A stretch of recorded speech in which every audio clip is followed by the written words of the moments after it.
guys, welcome to our channel. நம்ம சேனலை இதை ஃபர்ஸ்ட் டைம் பார்க்குறீங்கன்னா நம்ம சேனலை சப்ஸ்கிரைப் பண்ணி வச்சுக்கோங்க. பக்கத்தில் இருக்க பெல் ஐக்கானை கிளிக் பண்ணிக்கோங்க. அப்போ தான் நாங்கள் போடுற வீடியோ உங்களுக்கு நோட்டிஃபிகேஷன் வரும். இன்னைக்கு ஏன் ஸ்டைலில் ரசம் எப்படி செய்யறதுன்னு சொல்லி தான் பார்க்க போகிறோம். வாங்க வீடியோக்குள்ளே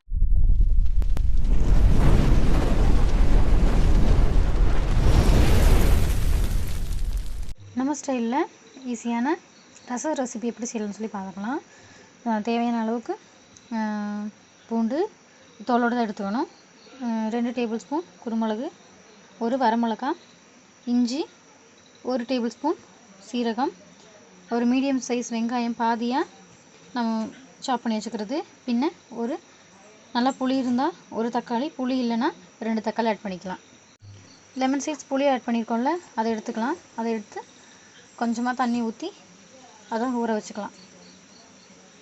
இதெல்லாம் இப்போது மிக்சியில் போட்டு கொரகொரப்பாக அரைச்சி எடுத்துக்கலாம்.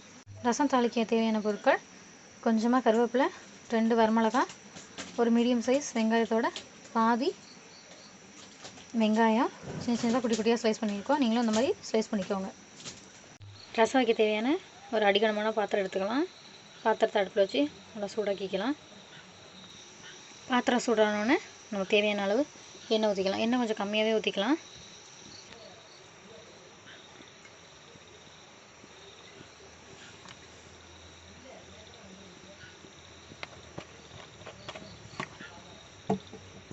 இப்போது எண்ணெய் சூடானதும் கடுகு ஆட் பண்ணிக்கலாம். எண்ணெய் சூடாகிடுச்சு. இப்போ கடுகு போட்டுக்கலாம்.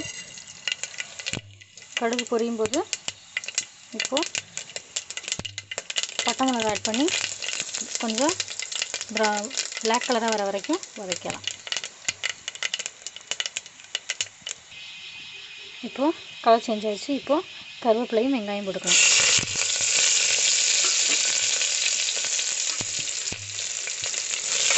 நல்லா மிக்ஸ் பண்ணிக்கலாம். இப்போ வெங்காயம் வதங்கிடுச்சு. இப்போ நம்ம அரைச்சி வச்சுருக்க ரசத்துக்கு தேவையான மிக்ஸை இதில் ஆட் பண்ணிக்கலாம்.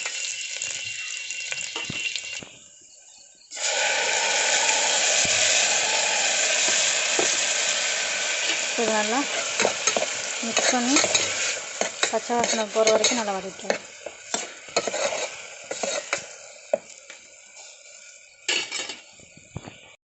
இப்போது இது நல்லா வதங்கிடுச்சு.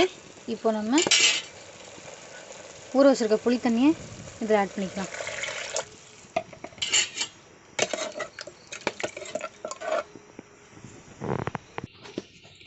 இப்போ தேவையான அளவு உப்பு ஆட் பண்ணிக்கலாம். இப்போ மஞ்சள் பொடி ஆட் பண்ணிக்கலாம்.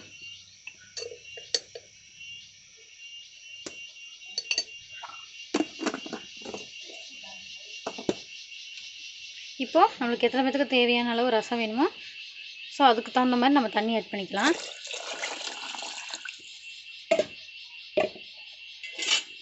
இதை நல்லா மிக்ஸ் பண்ணிவிட்டு உப்பு செக் பண்ணிவிட்டு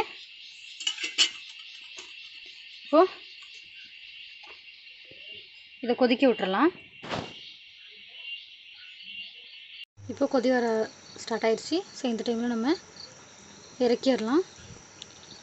ஏன் ரசம் கொதிக்க வைக்கக்கூடாது அது தெரிஞ்சவங்க கமெண்ட் பாக்ஸில் கமெண்ட் பண்ணுங்கள். ஸோ இந்த பேச்சுலர்ஸாக இருந்தாலும் சரி, பிகினர்ஸாக இருந்தாலும் சரி, ரசம் வைக்க தெரியாதவங்க இந்த வீடியோ பார்த்தா சட்டுன்னு ஒரு ரசத்தை வச்சிடலாம். ஸோ தேங்க்ஸ் ஃபார் வாட்சிங். தேங்க்யூ.